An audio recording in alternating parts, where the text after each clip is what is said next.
नमस्कार दर्शकों, बात आज की चैनल में आपका स्वागत है। मैं हूं निपुण भार्गव और पेश है आज की सच्ची बात पक्की बात।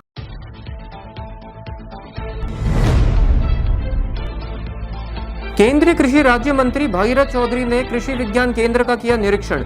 नई तकनीकों का लाभ किसानों तक पहुंचाने के दिए निर्देश।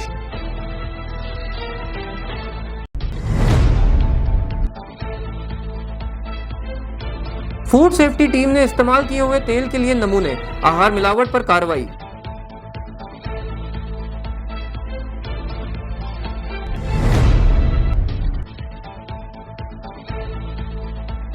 अजमेर में आयोजित होगा 3 दिवसीय टैक्स पेयर हब कार्यक्रम। आयकर के नवाचारों पर होगी बात।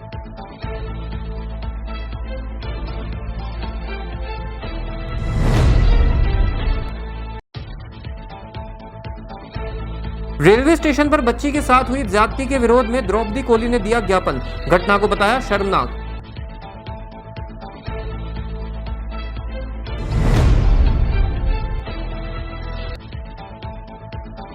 कांग्रेस सरकार ने चलाई योजना, बीजेपी ने कर दी बंद।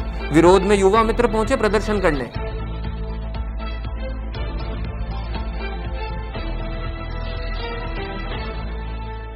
बच्चे के लिए ऐसा स्कूल तलाश रहा हूं जहां बच्चा स्टडी करे और साथ में उसे सभी स्पोर्ट्स फैसिलिटीज भी मिले। अपने बच्चे के लिए सतगुरु इंटरनेशनल स्कूल चुनो। स्टडी के साथ साथ यहाँ इवनिंग में नेशनल लेवल के कोचेज द्वारा swimming, badminton, lawn tennis, table tennis, basketball जैसे स्पोर्ट्स की ट्रेनिंग दी जाती है। अरे वाह! सतगुरु इंटरनेशनल स्कूल, पृथ्वीराज नगर, ऑपोजिट ए ब्लॉक, पंचशील, अजमेर।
सर्किट मामू नहीं बनने का, रेडीनेट फाइबर लगाने का। इंटरनेट बोले तो रेडीनेट फाइबर नेट। डिटेल्स के लिए 7412001234 पे कॉल लगाने का। सही है भाई।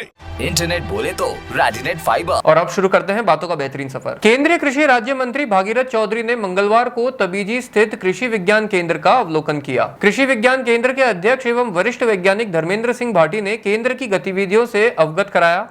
कृषि विज्ञान केंद्र में उन्होंने खरगोश पालन इकाई, एजोला उत्पादन, सिरोही बकरी पालन, सोलर स्पेयर, ड्रोन द्वारा स्पेयर, नेपियर घास, गिर गाय पालन, गौमूत्र संग्रह, लघु दाल मिल, लघु तेल मिल, सोलर ड्रायर तथा बीज विधायन केंद्र का निरीक्षण कर अधिकारियों के साथ चर्चा की। इन नवीनतम तकनीकों को खेत तथा किसानों तक पहुंचाने के निर्देश प्रदान किए व गौवंश को चारा खिलाया। उन्होंने प्रधानमंत्री रोजगार सृजन कार्यक्रम के अंतर्गत आयोजित बकरी पालन प्रशिक्षण में पशुपालकों के साथ संवाद भी किया। देखिए, हमारा देश कृषि प्रधान देश है। प्रधानमंत्री नरेंद्र भाई मोदी जी ने तीसरी बार प्रधान सेवक के रूप में, प्रधानमंत्री के रूप में इन्होंने पद संभाला। सबसे पहले इन्होंने बस इस देश के किसानों को, अन्नदाताओं के लिए सबसे पहले हस्ताक्षर उन्होंने किए। आज 18 तारीख को सबसे पहले उन्होंने 17वीं किस्त किसानों के लिए किसान सम्मान निधि आज जारी की गई है। और विशेष तौर से महिलाओं के लिए, सखी महिलाओं को आत्मनिर्भर करने के लिए, महिलाओं को अपने पैरों पर खड़े करने के लिए, स्वावलंबी बनाने के लिए उन्होंने जो काम किया है, वास्तव में ये विकसित राष्ट्र बनने की ओर, ये परम वैभव पर पहुंचने के लिए एक बहुत बड़ी नींव की पत्थर लगी है। और सबसे पहले उन्होंने इस देश के अन्नदाता और किसान भाइयों की, माताओं बहनों की, किसानों की सबकी चिंता करी है। देखिए, 2019 से लेकर 24 तक विषम परिस्थिति, एक वैश्विक महामारी आ गई, कोरोना काल आ गया, 140 करोड़ जनता को बचाने के लिए यहाँ कोई संसाधन नहीं था, मास्क और सैनिटाइज भी नहीं था। फिर भी मोदी जी ने, चाहे लॉकडाउन की बात हो, जनता कर्फ्यू की बात हो, चाहे ताली थाली दीपक शंख बजाने की बात हो, और इतना ही नहीं, पूरी दुनिया में पहले दफे सबसे बढ़िया वैक्सीन लाने की बात हो, 140 करोड़ जनता की बचाया। इसी विषम परिस्थिति में भी उन्होंने किसानों के लिए किसान सम्मान निधि देने का काम किया, किसानों की MSP बढ़ाने का काम किया। 2014 से लेकर 2024 तक 1 गुना, 2 गुना, 3 गुना तक किसान सम्मान निधि बढ़ाई है, किसान MSP बढ़ाई है। और किसान सम्मान निधि 6,000 रुपये, 2-2 हज़ार की किस्तों में। आज राजस्थान में भी 65 लाख किसानों को किसान सम्मान निधि का आज ही 17वीं किस्त में लाभ मिला है। ऐसे किसानों की आमदनी बढ़ाने के लिए मोदी जी चाह रहे हैं कि किसान के घर में जब तक समृद्धि नहीं आएगी, अन्नदाता जब तक समृद्ध नहीं होगा, ये देश आगे विकसित राष्ट्र नहीं बन सकते। देखिए, आज चाहे अनाज में हो, चाहे दलहन हो, तिलहन में हो, वहाँ तो काफ़ी हद तक हम आज आत्मनिर्भर हैं। काफ़ी हद तक नहीं, आज वैश्विक महामारी कोरोना काल के बाद देखिए 4 साल में आज 80 करोड़ से ज़्यादा जनता को फिर अनाज दिया जा रहा है। ये किन के बलबूते पर? यह देश के अन्नदाता किसान भाइयों के बलबूते पर। परंतु अभी तक फल और फूल के अंदर हमें आज भी बाहर से हमारी विदेशी मुद्रा जाती है। हम चाहते हैं कि हमारे वैज्ञानिक फल और फूल के ऊपर भी विशेष सर्च करें, अनुसंधान करें, और दुनिया में जो बेहतर फल और फूल है उससे ज़्यादा बेहतर हमारे इस देश में वैरायटी उपलब्ध कराएं, और अनुसंधान करके और हमारे देश में फल और फूल के आत्मनिर्भर नहीं बने, हम उसको निर्यात भी करें। ऐसा हम वैज्ञानिकों से, प्रधानमंत्री मोदी जी चाह रहे हैं फल और फूल में भी आत्मनिर्भर भी बने और हम विदेशों में भी उसका निर्यात करें। श्री अन्न में जो है जौ को शामिल करने के, देखिए, श्री अन्न वास्तव में जौ एक बहुत पौष्टिक तत्व है। मैं कहता हूँ जिसको मोटा अनाज कहते थे, प्रधानमंत्री जी ने श्री अन्न का नाम दिया है। मैं कह रहा हूँ उसमें पौष्टिक तत्व है।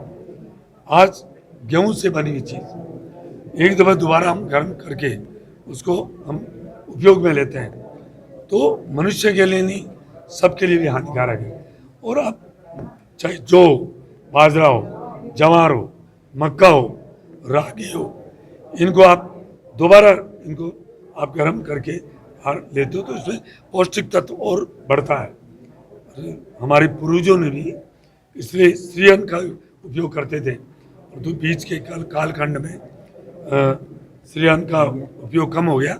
अब विदेशों में भी श्री अन्न की, अब तो मैं कहूँ 5 नहीं 7 स्टार होटलों में भी श्री अन्न परोसा जाता है, और चाव से अब उसको आहार के रूप में लेते हैं। आयुक्त खाद्य सुरक्षा एवं ड्रग कंट्रोल इकबाल खान एवं अतिरिक्त आयुक्त पंकज ओझा के निर्देशानुसार प्रदेश में चलाए जा रहे शुद्ध आहार मिलावट पर वार अभियान के अंतर्गत आज फूड सेफ्टी टीम ने अजमेर शहर के विभिन्न संस्थानों पर यूज्ड ऑयल की जांच की एवं नमूने लिए।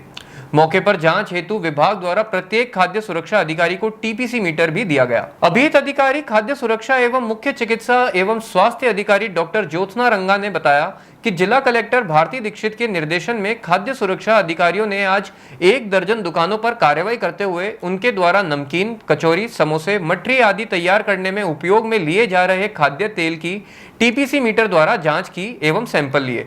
खाद्य तेल को लंबे समय तक गर्म कर बार बार उपयोग में लेने से इसके पोषक तत्व स्वास्थ्य के लिए हानिकारक तत्वों जैसे ट्रांस फैट में बदल जाते हैं, जिनसे हृदय रोग होने की संभावना रहती है। पिछले दिनों खाद्य व्यापारियों को खाद्य तेल के उपयोग की समझाइश हेतु कार्यशाला का भी आयोजन किया गया था, जिसमें टीपीसी मीटर की सहायता से तेल की जांच की विधि भी बताई गई थी। टीपीसी यानी टोटल पोलर कंपाउंड्स की मात्रा 25% से ज्यादा होने पर खाद्य तेल अनुपयोगी हो जाता है। टीम में खाद्य सुरक्षा अधिकारी सुशील चोटवानी, अजय मोयल, केसरी नंदन शर्मा एवं सहायक राजकुमार इंदौरिया शामिल रहे। ये इसमें एक्चुअली हमारे मुख्यमंत्री जी की योजना है कि हम लोग राज्य के सभी लोग शुद्ध खाएं और मिलावट पर हम वार करें। तो शुद्ध आहार मिलावट पर वार प्रोग्राम चल रहा है। उसके अंतर्गत हम अलग अलग जगहों पर जाते हैं, चाहे वो रिटेल स्टोर हो, चाहे होलसेल हो, चाहे प्रोडक्शन हाउस हो, चाहे रेस्टोरेंट्स हो, चाहे तो सभी जगह की सैम्पलिंग करते हैं हम। कई जगह रैंडम सैम्पलिंग करते हैं, कहीं की हमें कंप्लेंट होती है। तो अभी पिछले 2-3 दिन से हमने यूज्ड ऑयल के ऊपर अपना फोकस किया हुआ है। जो खाने का तलने का जो तेल होता है, अगर हम उसको बार बार तलते हैं तो उसमें टॉक्सिक या जहरीले पदार्थ इकट्ठे हो जाते हैं, जो कि स्वास्थ्य के लिए नुकसानदेह होता है। तो इसलिए हम लोग शिक्षित भी कर रहे हैं जो वेंडर्स हैं उनको, जो भी ऐसी तली चीज़ें बनाने वाले हैं, नमकीन वाले और रेडी वाले, उनको ये शिक्षा भी दे रहे हैं। साथ ही साथ उनके तेल की शुद्धता की जांच भी कर रहे हैं। शुद्धता माने कि कितनी बार ये बार बार यूज़ हो गया है, तो उसको कैसे किया जाए। तो अभी फ़िलहाल हमारा ये अभियान चल रहा है कि हम यूज्ड ऑयल के ऊपर उसकी देख रहे हैं। आयकर विभाग पिछले 1 वर्ष से करदाताओं में जागरूकता बढ़ाने व आयकर विभाग के नवाचारों के लिए टैक्स पेयर हब का आयोजन करता आ रहा है। इसी क्रम में देश के 6 बड़े शहरों में टैक्स पेयर हब कार्यक्रम का आयोजन किया जा चुका है, जिसके चलते 7वें नंबर पर राजस्थान में अजमेर को चुना गया है। आपको बता दें कि टैक्स पेयर हब का कार्यक्रम 3 दिन के लिए आयोजित किया जाएगा, जिसके अंतर्गत केंद्रीय राजस्व विभाग द्वारा 23 जून से 25 जून तक यह कार्यक्रम आयोजित किया जाएगा। यह कार्यक्रम का मुख्य उद्देश्य आम जनता को टैक्स हेतु शिक्षित करना, जानकारी साझा करना व टैक्स के बारे में फैली भ्रांतियों को दूर करना है। इसके अलावा टैक्स पेयर हब कार्यक्रम के दौरान कायोस्क का भी आयोजन किया जाएगा। साथ ही 23 जून को आजाद पार्क में सुबह 10:30 बजे एक समारोह आयोजित किया जा रहा है, जिसमें आम जन से अपील की गई है कि इस कार्यक्रम में बढ़ चढ़कर हिस्सा लें।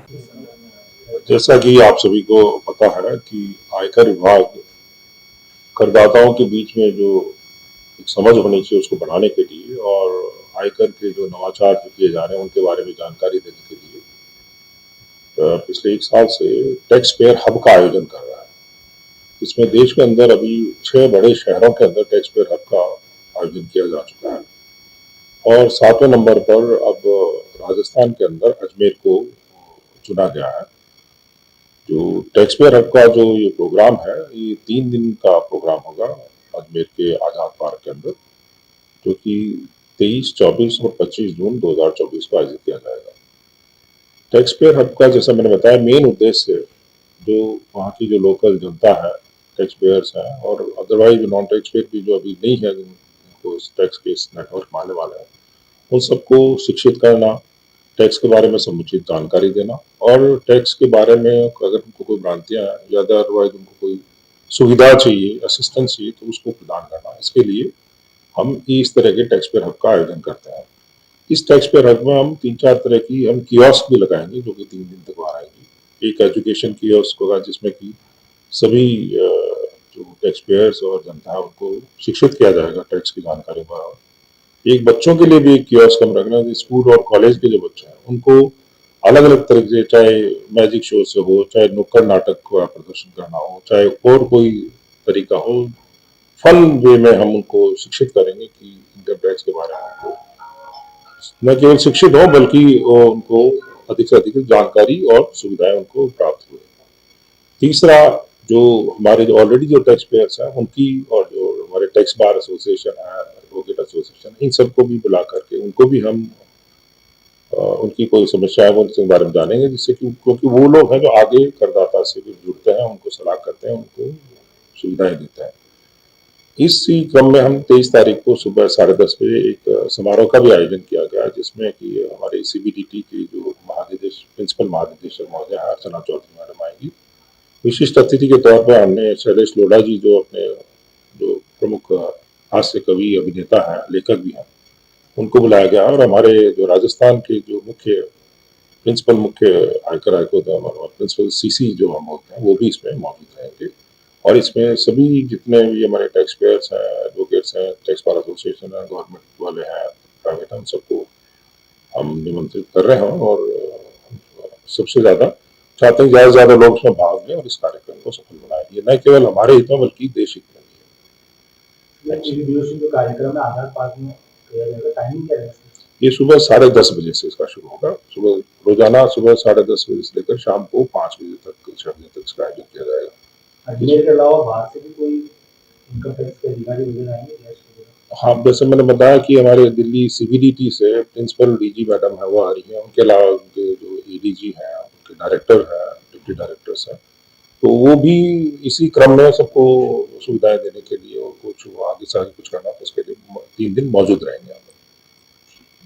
अजमेर रेलवे स्टेशन पर परसों देर रात एक 11 साल की नाबालिग बच्ची के साथ बलात्कार होने की घटना सामने आई थी, जिसने एक बार फिर मानवता को शर्मसार कर दिया था। उस दरिंदे की हैवानियत का अंदाजा आप इस बात से लगा लीजिए कि उसने बच्ची के साथ दुष्कर्म तो किया ही, इसके अलावा उसके शरीर पर जगह जगह चोट के निशान भी प्राप्त हुए। बच्ची जब पुलिस को मिली तो उसका चेहरा सूजा हुआ था और दांत भी टूटे हुए थे। आज इस हैवानियत के खिलाफ नेता प्रतिपक्ष द्रौपदी कोली ने कलेक्टर और एसपी को ज्ञापन दिया और बालिका को न्याय दिलाने की मांग की। घटना की जानकारी देते हुए आपको बता दें कि बच्ची अपने परिजनों के साथ ईद के मौके पर दरगाह जियारत करने आई थी। देर रात वह अपने माता पिता के साथ रेलवे स्टेशन पर ही सो रही थी। तभी अचानक से जैसे ही उसके परिजनों की आंख खुली तो वह गायब मिली। फिर लगभग 4 घंटे बाद वह एकदम दयनीय स्थिति में मालगाड़ी के डब्बे में पड़ी मिली। इसके बाद उसको हॉस्पिटल ले जाया गया, जहां पर उसका मेडिकल किया गया। इसी मामले को लेकर आज नेता प्रतिपक्ष द्रौपदी कोली ने कलेक्टर व एसपी को ज्ञापन देकर बालिका को न्याय दिलाने की मांग की। आज हमें जो बीजेपी की सरकार बनी है, उस सरकार के अंतर्गत आप बच्चों के साथ, छोटी छोटी बच्चियों के साथ आप देख रहे हो किस तरह से उनके साथ शोषण हो रहा है, किस तरह से उनको बच्चों को उठा कर ले जा रहे हैं। जो सरकार ये कहती थी कि भाई लड़कियों का ये लोग वो कर रहे हैं, आज इनका खुद की सरकार में और इस तरह से महिलाओं के साथ अत्याचार हो रहे हैं, महिलाओं के साथ शोषण हो रहा है। आप ये देखिए, कल की घटना ही देख लीजिए। अजमेर में एक बच्ची को, 11 साल की बच्ची को अपने माँ बाप के बीच में सो रही थी, उसके बीच में से उसको उठाकर ले गए और उसके साथ इस तरह से बलात्कार किया। और उस बच्ची की मैं कल रेलवे स्टेशन पर जाकर उनके माँ बाप से भी मिली और मैं कल जीएलएन हॉस्पिटल भी गई। उस बच्ची की कंडीशन आप लोगों ने तो देखी। आपका सबसे पहले मैं धन्यवाद देना चाहूँगी आप पत्रकार महोदय का कि आपने इतनी बड़ी चीज़ को उजागर किया और बहुत अच्छी खबर भी आपने बनाई और आप लोगों ने इतना सहयोग कर रहे हो, उसके लिए भी मैं बहुत बहुत आप सबका धन्यवाद देना चाहूँगी। और मैं इस सरकार से ये निवेदन करना चाहती हूँ कि ये जो बच्चों के साथ और इस तरह से हो रहा है, तो सीसीटीवी कैमरे लग रहे हैं, सब कुछ लग रहे हैं, उन कैमरों को बिल्कुल सही करवाया जाए, जिससे कि इस तरह की वारदात बार बार ना हो, बच्चों के साथ ऐसी वारदात ना हो। 8 साल की 10 साल की बच्चियों के साथ इस तरह की वारदात हो रही है, वो नहीं होनी चाहिए। ये हम लोग आज विरोध प्रदर्शन करने आए हैं और ज्ञापन देना है कलेक्टर महोदय को। अभी कलेक्टर साहब ने हमको आश्वासन दिया है कि हम लोग जांच करके, अभी पकड़ा तो गया है वो, और भी कोई इसमें लिप्त होंगे उनको भी पकड़ेंगे। और हम कलेक्टर साहब से मांग की है कि उस बच्ची को मुआवजा भी दिया जाना चाहिए, जिससे वो गरीब बच्ची है, उसकी हालत बहुत ख़राब है, उसके घर वालों की हालत ख़राब है। तो हम लोगों ने ये मुआवजे की भी मांग की है। मुआवजा उसका वो दर्द तो दूर नहीं कर सकती, लेकिन कुछ परेशानी दूर हो सकती है। ऐसी चीज़ को हम दूर नहीं कर सकते, लेकिन इस समय उनको सांत्वना के रूप में हम कुछ सरकार अगर मुआवजा देती तो बहुत अच्छा है। और हम इस घटना की बहुत दयनीय निंदा करते हैं। ये महिलाएं वो सारी इस बात की निंदा करती हैं कि इस तरह से बच्चों की जो घटनाएं हो रही है नहीं होनी चाहिए। आज हमारी छोटी बच्चियां, हम भी उन सब के लिए सोचते हैं कि घर से बाहर कैसे निकले। तो ये सब हम इस सरकार के लिए भरसक निंदा करते हैं कि ऐसी घटना नहीं होनी चाहिए। इसके ऊपर रोकथाम होनी चाहिए, कड़ी प्रहार होना चाहिए, सख्त निर्देश देने चाहिए का सख्त नियम बनने चाहिए। कांग्रेस सरकार द्वारा लाई गई राजीव गांधी युवा मित्र योजना को भाजपा सरकार द्वारा समाप्त कर दिया गया है, जिसके बाद योजना के तहत कार्य कर रहे सभी युवा मित्रों द्वारा पूर्व में शहीद स्मारक पर धरना दिया गया था, साथ ही भूख हड़ताल भी की गई थी। उस दौरान सरकार ने आचार संहिता के बाद योजना को फिर से लागू करने का आश्वासन दिया था, परंतु वह नहीं की गई, जिससे परेशान होकर आज सभी युवा मित्र अजमेर जिला कलेक्टर कार्यालय पहुंचे और अपनी मांग रखी। जिला कलेक्ट्रेट पहुंचे युवा मित्रों का कहना है कि योजना बंद होने की वजह से वे सभी परेशान हैं, साथ ही उनका रोजगार छिन गया है। उनका आरोप है कि सरकार वादा करती है कि रोजगार दिया जाएगा, परंतु उनका रोजगार छीन लिया गया, जिससे वे सभी निराश हैं। उनका कहना है कि यदि सरकार द्वारा योजना को फिर से लागू नहीं किया गया तो जयपुर कूच करके सभी युवा मित्र जमकर प्रदर्शन करेंगे। हम ये मांग लेकर आए हैं कि भाई हमें 2 साल पहले लगाया था, जो पहले पिछली सरकार थी, पूर्व सरकार जो कांग्रेस में हम लगे थे राजीव गांधी युवा मित्र से, और अब हमारे को बीजेपी सरकार ने आते ही हमें हमारी जो योजना थी उसको समाप्त कर दिया। इसका कोई कारण बस यही हो सकता है, शायद उनको नाम से तकलीफ थी राजीव गांधी युवा मित्र, तो हमारा कहना था कि भाई अगर उनको नाम से अगर कुछ प्रॉब्लम थी तो उसको चेंज कर देते, अटल बिहारी कुछ भी उसका नाम चेंज करके इसका अल्टरनेट निकल सकता था, बट उन्होंने बिल्कुल इस योजना को समाप्त कर दिया। और हमने 72 दिनों तक जयपुर में शहीद स्मारक में धरना भी दिया और काफ़ी लोग भूख हड़ताल पर रहे, और लास्ट में हमने जैसे हमारी कुछ युवा मित्र टंकी पे भी चढ़ गए थे, लेकिन फिर हमें सरकार से आश्वासन मिला था कि आचार संहिता समाप्त होते ही हमें वापस से रोजगार मिलेगा, और अभी तक कोई हमारी सुनाई नहीं की गई है। और अभी सारे ही युवा मित्र हमारे बहुत ही मतलब गुस्से में है कि भाई जब आप रोजगार देने की बात कर रहे हो, आपने स्टार्टिंग में रोजगार देना तो नहीं और बल्कि रोजगार छीना ही है। अभी तक किसी को कोई रोजगार मुझे तो नहीं लगता मिला, और अभी जो बीजेपी सरकार आई है तो उनको हम यही कहना चाहते हैं कि भाई हमें तो रोजगार से मतलब है, बीजेपी सरकार या कांग्रेस सरकार से हमें कोई लेना देना नहीं, हमें रोजगार चाहिए और हमें हमारा रोजगार वापस दें। और इसीलिए हम मुख्यमंत्री के नाम पर ज्ञापन देने के लिए आए हैं, और अगर नहीं सुनाई की गई तो हमारी जो अभी जो चल रहा है, जो भी आंदोलन चल रहा है वो आगे तक चलेगा, और हम जयपुर कूच करेंगे फिर से, और फिर से ये आंदोलन चलेगा। और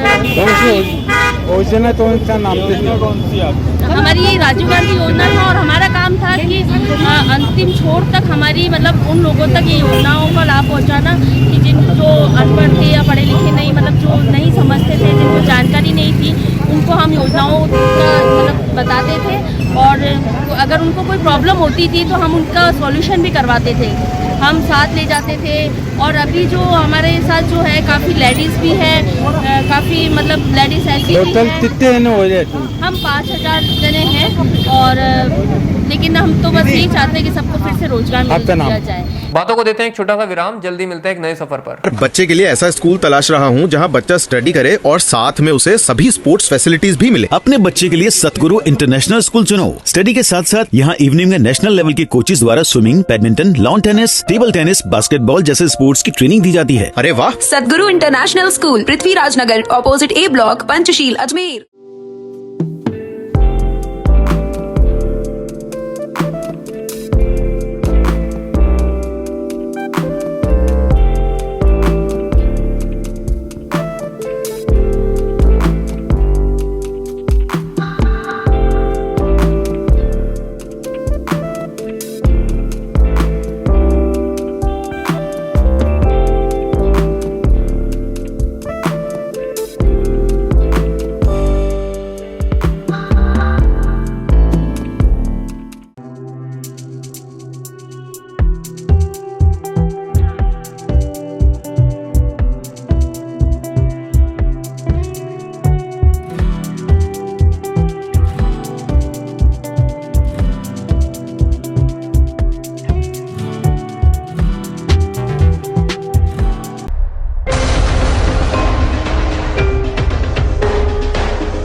सर्किट, मामू नहीं बनने का, रेडीनेट फाइबर लगाने का, इंटरनेट बोले तो रेडीनेट फाइबर नेट। डिटेल्स के लिए 7412001234 पे कॉल लगाने का। सही है भाई।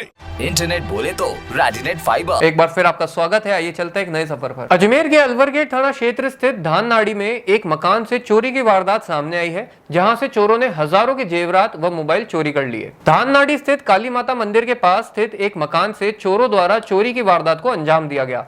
पीड़िता सुनीता ने जानकारी देते हुए बताया कि जब वह सुबह सोकर उठे तब घर के ताले टूटे पड़े थे और सामान बिखरा पड़ा था। जब उन्होंने अलमारी को देखा तो हजारों के चांदी के जेवरात व मोबाइल फोन गायब मिले। इसके बाद उन्होंने तुरंत अलवर गेट थाना पुलिस को घटना की जानकारी दी, जिसके आधार पर पुलिस ने मामला दर्ज कर जांच शुरू कर दी।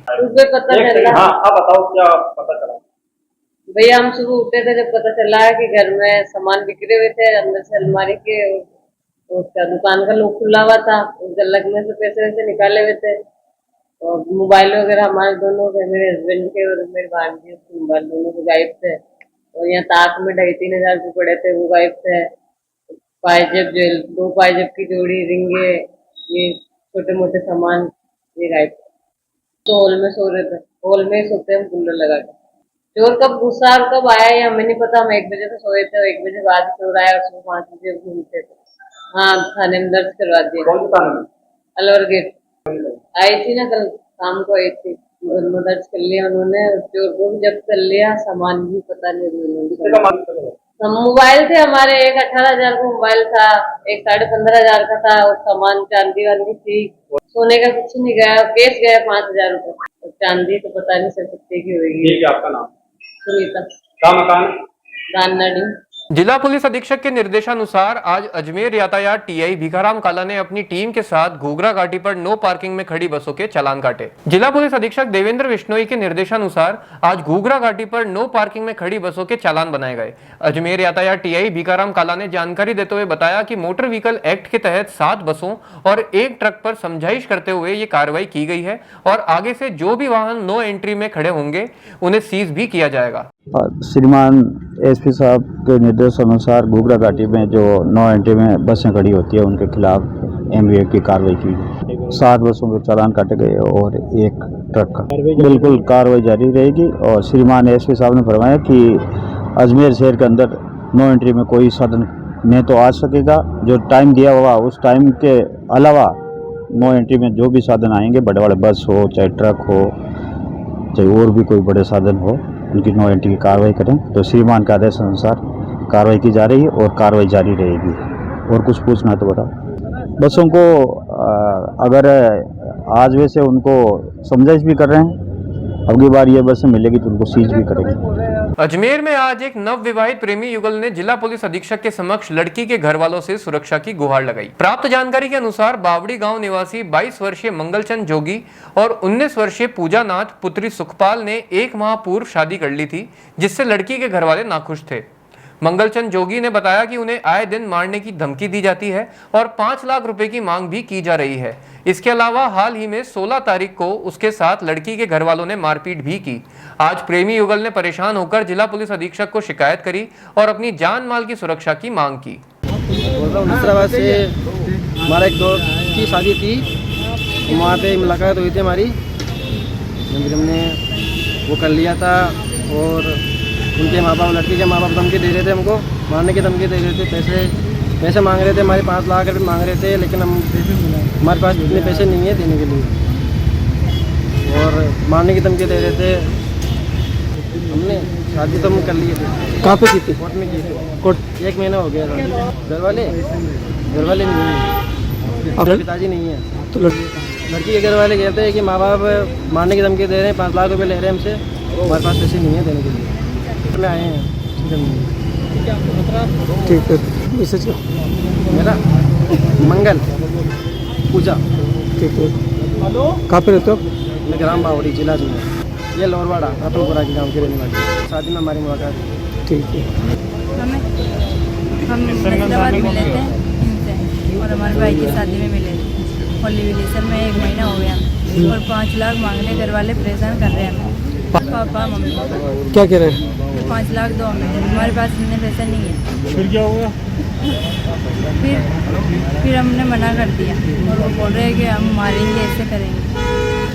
हम खुद से चाहते हैं। 1 महीना हो गया। नसराबाद हुई थी शादी के अंदर एसपी साहब से। बातों को देते हैं एक छोटा सा विराम, जल्दी मिलते हैं एक नए सफर पर। बच्चे के लिए ऐसा स्कूल तलाश रहा हूँ जहाँ बच्चा स्टडी करे और साथ में उसे सभी स्पोर्ट्स फैसिलिटीज भी मिले। अपने बच्चे के लिए सतगुरु इंटरनेशनल स्कूल चुनो। स्टडी के साथ साथ यहाँ इवनिंग में नेशनल लेवल के कोचेज द्वारा swimming, badminton, lawn tennis, table tennis, basketball जैसे स्पोर्ट्स की ट्रेनिंग दी जाती है। अरे वाह! सदगुरु इंटरनेशनल स्कूल, पृथ्वीराज नगर, ऑपोजिट ए ब्लॉक, पंचशील, अजमेर।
सर्किट मामू नहीं बनने का, रेडीनेट फाइबर लगाने का, इंटरनेट बोले तो रेडीनेट फाइबर नेट। डिटेल्स के लिए 7412001234 पे कॉल लगाने का। सही है भाई। इंटरनेट बोले तो रेडीनेट फाइबर। एक बार फिर आपका स्वागत है। आइए चलते हैं एक नए सफर पर। राहुल गांधी के 54वें जन्मदिन के अवसर पर कांग्रेस कार्यालय में सभी कांग्रेसी कार्यकर्ताओं व पदाधिकारियों ने मिलकर जन्मदिन मनाया व केक काटकर उन्हें जन्मदिन की ढेर सारी शुभकामनाएं दी। अजमेर से लोकसभा प्रत्याशी रहे रामचंद्र चौधरी ने जानकारी देकर बताया कि राहुल गांधी के 54वें जन्मदिन को सभी कांग्रेसी कार्यकर्ताओं व पदाधिकारियों द्वारा कांग्रेस कार्यालय पर मनाया गया। साथ ही उन्होंने राहुल गांधी की उपलब्धियां गिनाते हुए उनकी कन्याकुमारी से कश्मीर की पदयात्रा को बेमिसाल यात्रा कहा। साथ ही राहुल गांधी को विपक्षी दल के उत्तम नेता व मजबूत प्रजातंत्र में विपक्षी दल का सर्वश्रेष्ठ नेता कहकर संबोधित किया। इसके अलावा भाजपा पर कटाक्ष करते हुए उन्होंने कहा कि भाजपा भारत सरकार में थोड़े दिन की ही मेहमान है। आज हमें बहुत खुशी है कि हमारे कांग्रेस पार्टी के सिरमौर नेता राहुल जी का आज 54वां जन्म दिवस है। राहुल जी ने महात्मा गांधी के सिद्धांतों का अनुसरण किया है।